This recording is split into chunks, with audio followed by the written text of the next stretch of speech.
long time and friends and partners. My first response was, no. I said to Kyle, I'm really not going to do that. You really need to get some more things. I think Sonny knows almost everybody in the planet. Kyle is supposed to be a great nonprofit organization. He takes each random board member and does such a very well, does a great job. But after thinking about some more, realizing that Kyle doesn't let you know, I came to realize it's okay for me to speak about Sonny. Because I'm standing here for the thousands of young Korean Americans, Asian Americans, whose influence inspired. Because part of what makes Sonny so special is regardless of who you are, what station in life you find yourself, he makes you feel valued, and he lifts you up to believe you can do more than you think you can. So how does he do that? How does his inner light shine so brightly? What makes Sonny Park so special? Over the years, there are three qualities of Sonny that really stood out to me. His gratitude, his generosity, his goals. As you see in this video, Sonny may be the most grateful person you'll ever meet. There's a joy in gratitude that's powerful and special. You also saw from the video though, Sonny's life is not easy. When he grew up during the Korean War, and Korea was the second poorest country in the world. When he came to America, he had no family, no money, limited English. I think many people, perhaps especially today, when faced with these kinds of circumstances, might be bitter or resentful or resigned. But that's not who Sonny Park is. Sonny is so grateful to this country for saving South Korea from communism. Sonny is so grateful to come to this land of and be able to call it his home. He's so grateful for his first job at a senior restaurant, which some might think would be beneath him. This extraordinary gratitude does not stop feeding. It compels him, it drives him to acts of incredible generosity. I alluded to this earlier. I think Senator did as well. I'm not sure if anyone serves on more nonprofit boards than Sonny. But in addition to this service, there's another aspect that we need to characterize. That's the spirit of generosity. If you ever had the pleasure of spending time with them, you know what I mean. As I tell my kids, when we're with them, I say, "Watch your smart. See how he treats people. See how he treats the chairman of some of the largest companies in the world. See how he treats the people working in the reception desk. See how he treats the people working to help us here tonight. See how he treats everyone with respect, dignity, and care. See how he treats everyone as his friend." Finally, Sonny has a remarkable way of viewing and setting goals. He has one of the largest cleaning companies in America. But how and why did he build that company? Because he's already successful in the insurance business. He saw a need to help Korean immigrants come to this country. Those who spoke limited English desperately needed jobs. He saw that by extraordinary diligence, he could build a wonderful company. He could employ so many people. So that motivation grew and grew and grew. I think that story exemplifies a key principle about how Sonny views his life goals. Sonny often says to me, when you do your job, don't chase money. You either won't get much of it, or if you do, you probably won't be happy with where you got it. Instead, work hard, create value, and the money will naturally flow to that. It's with that same spirit I know that Sonny and his wonderful wife Kay are receiving this honor tonight. Because as he's also said to me before, you don't try to win a reward, you don't try to win an honor. Instead, you run the race with a passion to help and do good. And if by chance someone notices you along the way, you think you help others to know your story, you stop for a moment, you back to the room. Sonny, thank you for the race you've run. Thank you for stopping tonight, letting us all honor you so we can see the way you've run. Thank you for your immigration, your honorable work. You're giving back so much. Thank you for showing us what a great Americans look like. And thank you for continuing to run the race in a way that encourages and inspires us all. Now I'd like to introduce another close friend of Sonny's, the former Attorney General of our great state of Georgia, Sam Lowell. As you all know, Sam previously served as the chair of the Cobb County Commission and is currently counsel at the law firm in public policy and practice group, the law firm in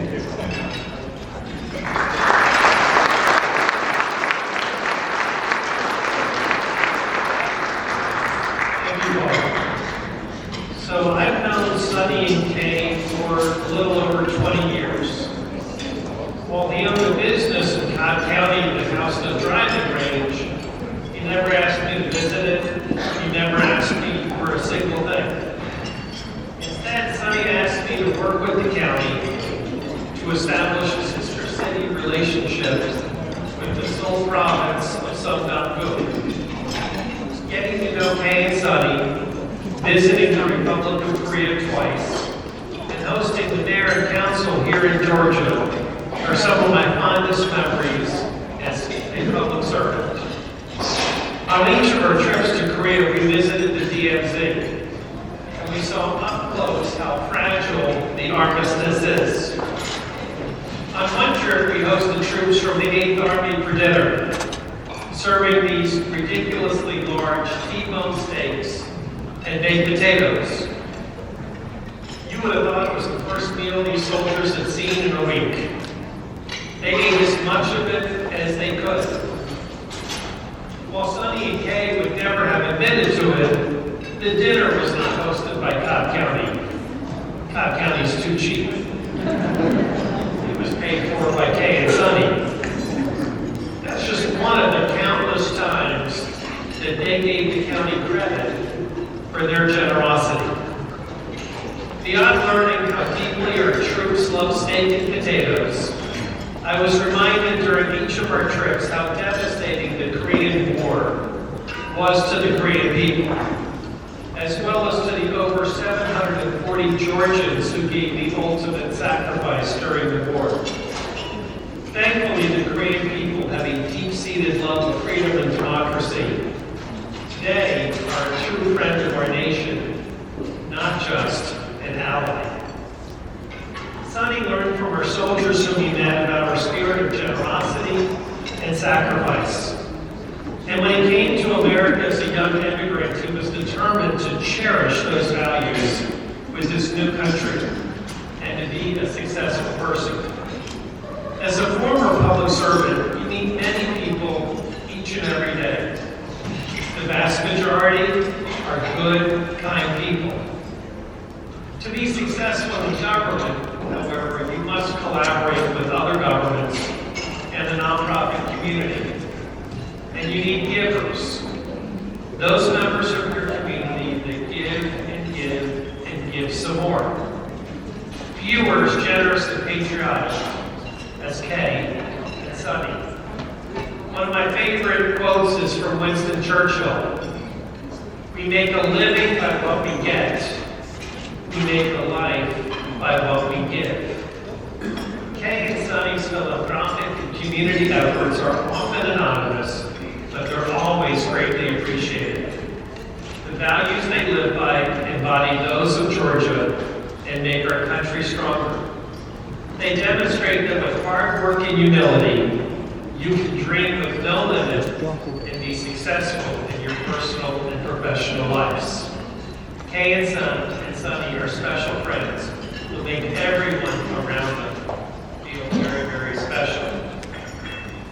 And now it is my honor to introduce the next speaker, retired four-star General Larry Ellis, who frankly has way too many recognitions and awards to recite. But just to name a few, he was the commander of the U.S. Army Forces Command. And prior to that, several times, he was the commander of the 8th Army that I just referenced in Seoul. only the 4th African American to become a 4-star general in the United States. He was awarded the Defense Distinguished Service Medal in addition to the Army Distinguished Service Medal. He's married to Jean Williams. They had 2 daughters. One he proudly tells everyone is an Army officer. General Ellis.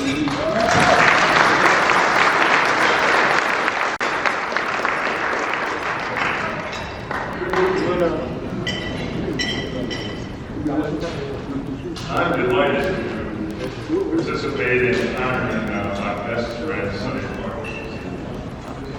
I want to first tell you how I came about meeting Sonny Clark. I moved here to Atlanta in November of 2001. Tech Command and the Forces Command at the time was headquartered out of Fort McPherson. And upon assuming command, I learned that we had a protocol list for returns of friends of the Army. This list consisted of the governor, elected federal, state, and local officials, selected other influential people. Among those on that list was Sonny Clark. As I became familiar with the list, I learned that Sonny was a Korean American. And I had served 3 years in Korea as earlier. And needless to say, we became very good friends. What connected us was that Sonny had been a soldier in the Korean Army. So, that you know, the Korean still have, whereby males are still serving in the Korean Army. In fact, even here we have males who have back to school here in the United States who have served their duty. Sonny's service was with the United States Army and a protocol, and that is the Korean occupation to the United States. This program consisted of the best and the brightest of Korean, South Korean. To serve to link our military and Korean communities. And they were translators, and they were interpreters, and so forth. Well, Sonny served with our United States Army 1st Cavalry Division, which is now headquartered at Fort Texas, where he served as the Rockport Artillery Commander. And keeping in mind the best and the brightest of the Korean youth, translators, interpreters. So our military connection came out of a friendship that I've cherished for almost 20 years. Sonny's story is unique. You've heard that previously. If you read the Bible here, you'll see it again. If you look at the screen here, you've seen many, many examples of it. But I use the word unique very sparingly. And in this case, with Sonny Clark, Sonny, as you've heard, immigrated here, became a U.S. citizen, and he has fulfilled his American dream to its fullest. There are lots of stories about Sonny, and I've shared and heard those stories over the years. Let me just relate one story that I put in the category about Sonny. When the Korean War started, Sonny was a young boy of about 8 years old. His family was poor, saw the film here in country of war, and food was in short supply. As a kid, Sonny would follow American soldiers around, begging for food, gum, whatever they could get. You saw some of that in the film. Sonny recounts one day that he had gotten this piece of fruit and wanted so much to enjoy. Sonny recounts that he felt hurt by his mom's decision. But Sonny carried out his mom's wishes.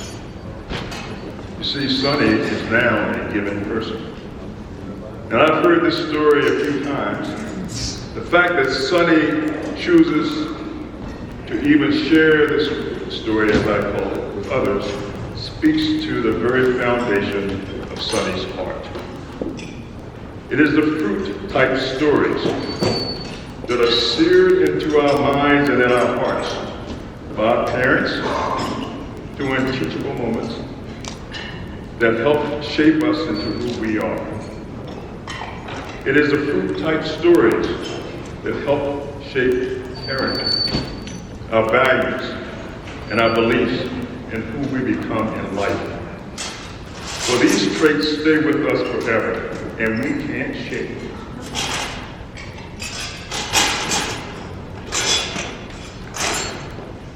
Sonny's spirit of giving relates back to the values, the beliefs shaped by his mom.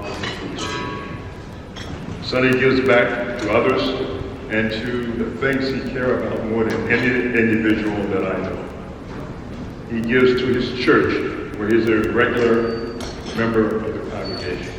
He gives to his community and the Korean American community at large to help them assimilate into the American culture.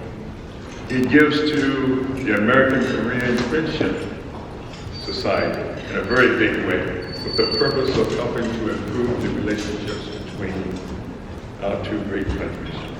He gives to the youth, and in particular, the Youth Challenge program, as you saw bringing the flag up this evening.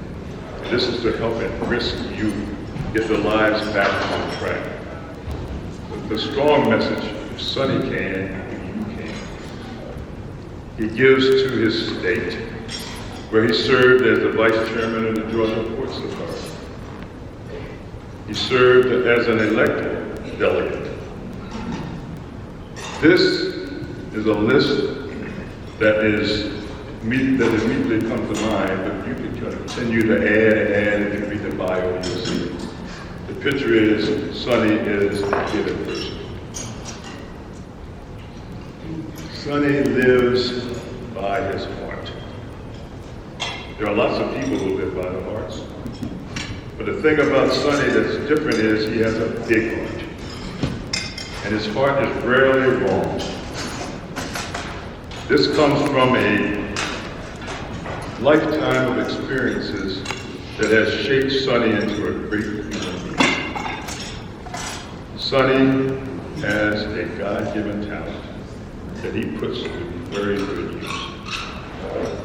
Sonny can see the big picture quickly. I spend a lot of time with Sonny. Sonny has an empathy for people. Sonny genuinely helps others who are less well off than he is. He's a man of faith, and he's a family man.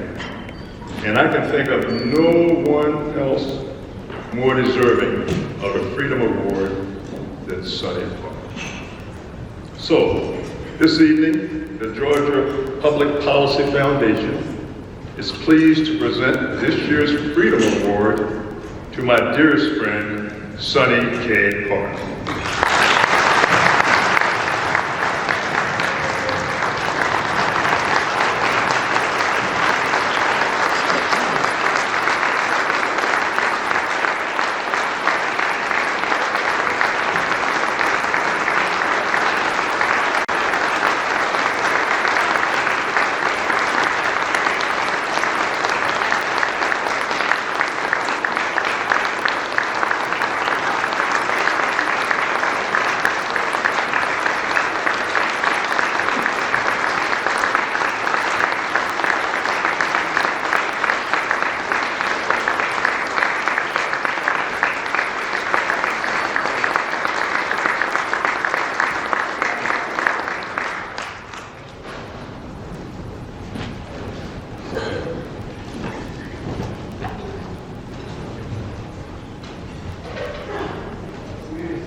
Good evening.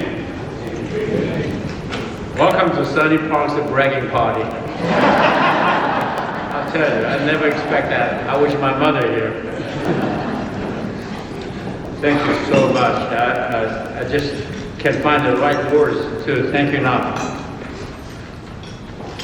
Well, number one, I get just a little speech. It took a while to get up here so far, but I don't want to be sidetracked. I'm emotional and I get a little excited, so I want to stay on the track. And number one, Happy New Year. This is last Sunday was Lunar New Year Day, so it's another New Year that we're going to celebrate. So Happy New Year to everybody.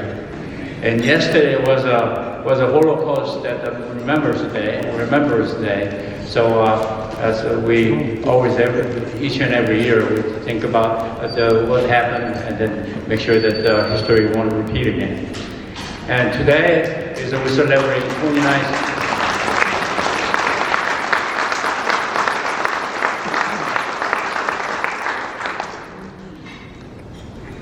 It's emotional. When you think about the Holocaust, it can go on.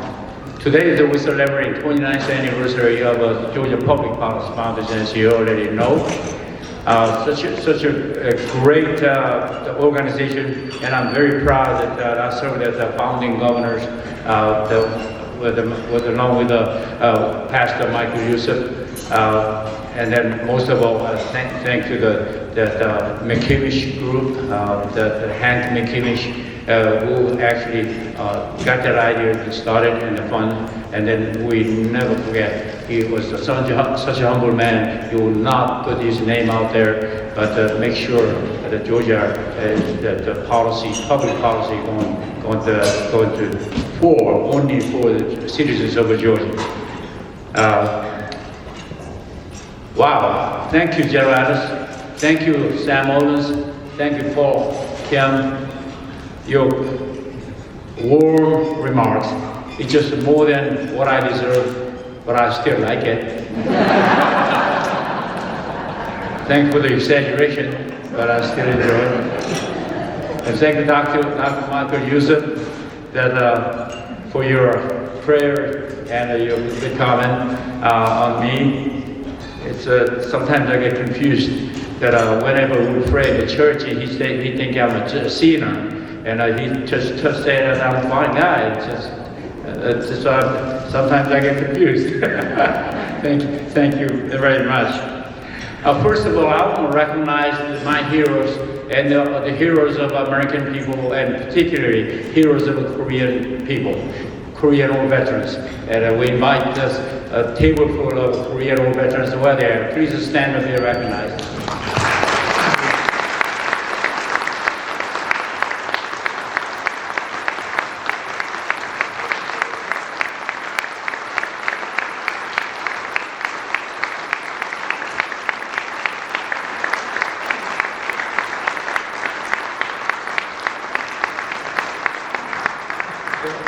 They're the one who came to Korea and took a supreme sacrifices, and then over 37,000 American soldiers killed in Korean War, and 740 Georgians among them killed in the Korean War battle, and we're forever grateful.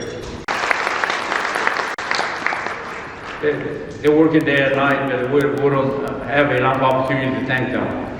And I want to thank the Consul General Kim from South Korea for attending this celebration and being present for this honor. Thank you very much.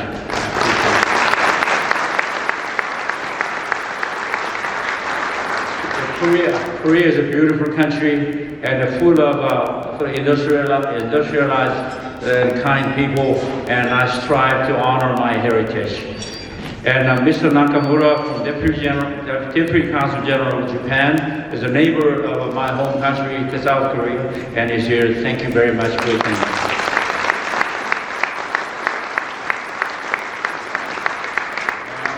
I want to thank the sponsors once again, Otto Morgan, the Renaissance Bank, the Good Bank, my bank, and doing great service, and several different sponsors tonight, and I'm so grateful. And as you already heard, feel maybe that the Georgia Public Policy Foundation is a good place for investment. She's doing a great work, and I'm very honored to receive an award from the Georgia Public Policy Foundation. And I also want to thank to the Georgia Postal Authority.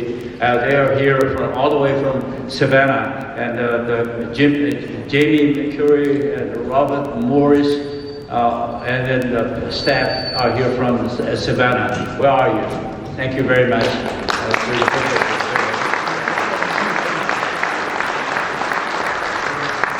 I had the privilege to serve the Georgia Postal Authority more than 8 years, and I always brag with the chairman, former chairman, Alec Pointed here, Dorian. Thank you very much. They are mentors of mine. In fact, you all are mentors of my life, and I'm so grateful. And I was so proud of the Georgia Postal Authority for leadership. Once again, I want to thank the McCamish Group, David Allman, Paul Kim, Frank Barron, Barry College, and Joe Wilson of my company, GVM, for friendship and your sponsorship. And I have an old friend that came from Korea to celebrate with us, Mr. Sung-Hoon Kim. Sung-Hoon Kim is here. Thank you very much. He came all the way from Korea. Thank you.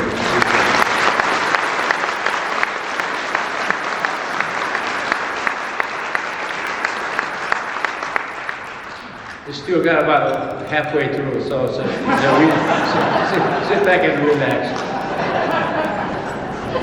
There are a few people in my life that have believed in me and supported me all the way, especially my family and my wife Kay, who energized me, supported me all the way. Thank you, Kay.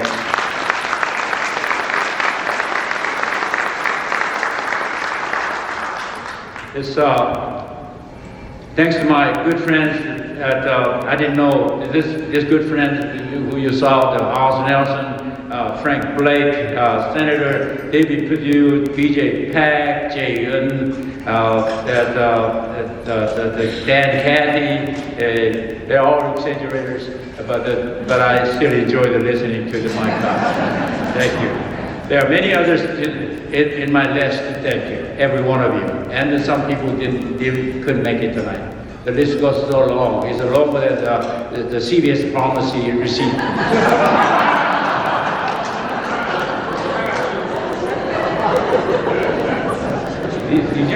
Did you see that list of all these laureates of the names of the recipients, former recipients of the Freedom Award? I really don't think I'm a part of it. It's really. I never imagined I would be in a company with such a great leaders, and I'm still not sure I deserve such a recognition. I truly believe, I really think the board and selection committee made a mistake, but I'm still taking it though. But my mother, you saw her picture here, that my mother will see this award this occasion differently, very differently. If she was still alive, she would shout loud to tell you, sure, my son, of course. She deserved the award. Can you hear her voice? Yeah. She was my greatest cheerleader until she died in 1988, and I'm still missing her every day. Thanks to Georgia Public Policy Foundation Board and Chairman Rogers Wade once again, and Kyle Wingfield for your devotions, and Vanita Dodd, and Kennedy. Kennedy is a workhorse. He did such a good job for the last several months. And then I just met him outside the door, and I told Kennedy, said, hey, you'll be over by 2 hours or so. And I'm taking so long to speak, so you take it 2 hours, 10 minutes to be over. It is my honor to be in the program with such a leader like John Addison. John Addison, as you know, is our keynote speaker tonight. The Cato Institute inspired me to set a plan to print thousands of a U.S. Constitution in 3 different Asian languages and distributed to Asian American communities nationwide. I want to thank the most of all, the United States of America, this country, my adopted country, for the generosity she offered me and my fellow immigrants. I arrived in the United States in 1974. As you saw the picture earlier, arrived in September 5, 1974. I had $200 in my pocket. I could bring more than 200, but at that time, the Korea is such a poor, economically poor, so they're not allowed immigrants to take any more than $200. That's the maximum allowance you get. So I only had $200 in my pocket. And I landed with no English. Well, I speak some, but very little English, and then no cousin to call anybody if I'm in trouble. You know what? I landed in Indianapolis airport. 6 hours later, I start cleaning steakhouse kitchen, making $1.80 an hour. $1.80 an hour is about 40 times, at that time, 40 times the GDP per capita compared to the Korean economy. I was making that kind of big money, $1.80 an hour. 6 hours after I landed. Actually, I found a job at the airport. And then I founded this job and started working at 11 p.m. that night. It can only happen only in America. I started cleaning a floor of a steakhouse kitchen once again in Indianapolis. Today, I own a company that cleans over 1 million toilets every night. My staff out here, actually I'm bragging here on my thing, but actually my staff and my people is actually making me, put me in this podium. I want to thank them. And then the executives are here, my employees, the staff, a lot of staff are here, but actually real heroes in my company are cleaning toilets right now at all different job sites in 25 different cities in the United States. It can only happen in America.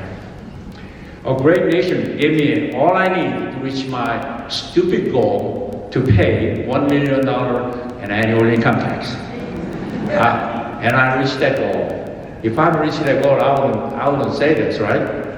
And it can happen only in America. This January, just received the Freedom Award from such a distinguished organization like the Georgia Public Policy Foundation. Where else can you get that? This only happened in the United States of America. Have you heard that there's a no free lunch in America? I bet you heard the John F. Kennedy, President Kennedy's speech, the famous one. Ask not what country can do for you, ask yourself what you can do for the country. I heard that speech in Korea. In fact, I was in service in Korean Army, with the U.S. Army at General Ellis mentioned. And I was thinking, this is the place, this is the right leader. I really like that. I made a decision to understand the message. I said, you can take.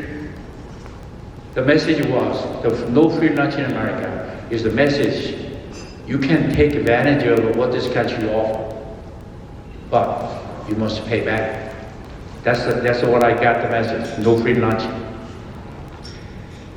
And I want to make sure I pay back because this is so fair to do. I made a decision to work hard to make sure the United States of America would not lose money on me. To grant me the visa, grant me the citizenship, and all my life with America, with all my devotions, she will be a better country than the day I arrived here. That's my decision I made, commitment I made to her. I set another bold goal. I will be one of the most loyal Americans. I decided to be an integral part of the United States. I want to feel goosebumps when I see American flag when I sing national anthem, I want to feel goosebumps. I want to be like American like you guys, the origins. As an immigrant, it's hard. Korean flag, Korean blood in me. But I switched the country, and I am wholeheartedly for the United States, and I belong to the United States. When I see my flag, new flag, and I want to feel goosebumps.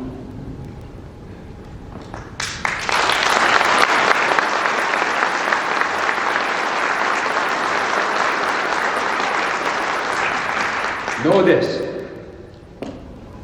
This is my story, but this is a story about immigrants from South Korea and Asia. I have a different character, different personality. I go out visible. There are a lot of Korean Americans, a lot of Asian Americans in this area and the United States.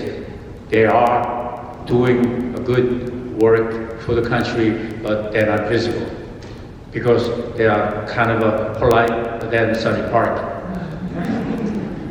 In fact, this story can be a story of America. Any American sees an immigrant from South Korea stand up at the podium, receiving such a distinguished award, and brag about what I have done. Why can't our kids do that?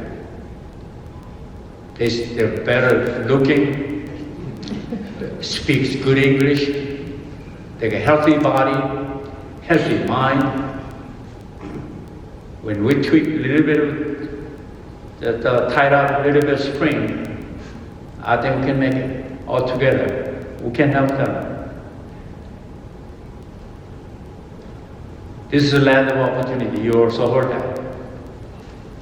I see opportunity everywhere. I see opportunity right now. If we either a way to make more money, or a way to improve your job, or grab the opportunity to help anybody, there's an opportunity all around. Nothing like the other countries are having. So, I would like to see more and more Americans, natural-born Americans, immigrants, Americans alike, take advantage of this country, what this country offers, and utilize it, and make most of it, and then make them to be successful. One day, Georgia Public Policy Foundation, maybe they need to give 100 Freedom Awards to the recipient. Is right here at this podium. I'm honored to accept this Freedom Award as a tool to help me influence the lives of young Americans. I hope they, including those cadets of the Youth China Academy, they're from Milledgeville. We had in Georgia with 3 different boot camps in our state. And we have about 500, about 600 cadets is graduating from 3 different boot camps, every 5 months, so twice a year. And then actually National Guard, who I introduced earlier, the National Guard has trained them very, very well. Hope these young people to see me as somebody qualified to tell them what to do, what to not do to be successful. This award certainly helped me do a better job, for sure. So help me God. Thank you. God bless all of you. And with a heartfelt pledge to America, and God bless this country, America. Thank you very much.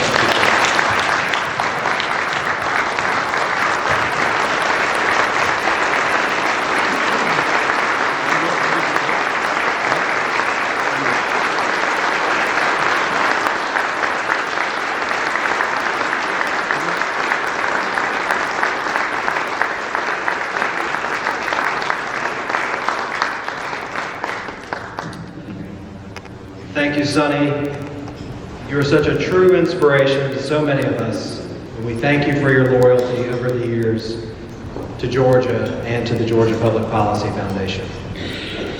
It's appropriate on this night when we celebrate an exemplar of private enterprise, and when the morality of capitalism is under renewed attack, that we reflect on why it truly is a just system in its own right. And to introduce our keynote speaker, I call upon another of our founding board members, and a man who knows our keynote speaker well, Mr. Robert Hatchett.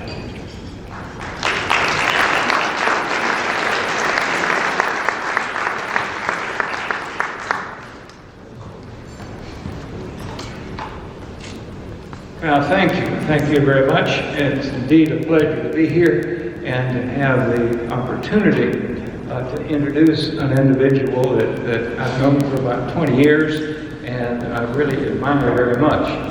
Our friendship goes back 20 years ago when I first met him, and to tell you a little bit about John, I know that there's a write-up in the brochure about him, but some of the things I'm going to say may not be in that brochure. John's really smart. When you look down that list, he graduated from University of North Carolina, Phi Beta Kappa. He's got a master's from Duke, graduated from the Stony Brook Graduate School of Banking, and he's got 6 honorary doctorate degrees. He's passionate. And I've been in a posture to watch him and listen to him. And he's passionate about free markets. He's passionate about capitalism, about leadership. He's passionate about our country. And I watched him being passionate about running a company that's based on values. He's an author, and he's written many articles and books about all of those subjects I just talked about. He's a strong and articulate leader. He presently is executive in residence at Wake Forest University. He is currently on the board and has been president and CEO of the Cato Institute. He serves on the board of visitors of several different business schools, including Duke, Wake Forest, and the University of North Carolina at Chapel Hill. I know him and got to know him as a career banker. He was CEO of BB&T Corporation from 1989 to 2008. And he grew that company from $4.5 billion to 152 billion in size. Now, those are interesting numbers, but it's really, really unique when somebody can take a company over an extended period of time and grow it safely, soundly, and that's what John did. I first really met him when he bought my bank. That was an interesting meeting, and ever since then, we've been friends, and I've admired what he's done, and had the privilege to serve on his bank board for about 8 years. I found him to be a man of integrity, a man of his word, and watching him put in place the infrastructure and all of the parts of the puzzle to grow the company like he did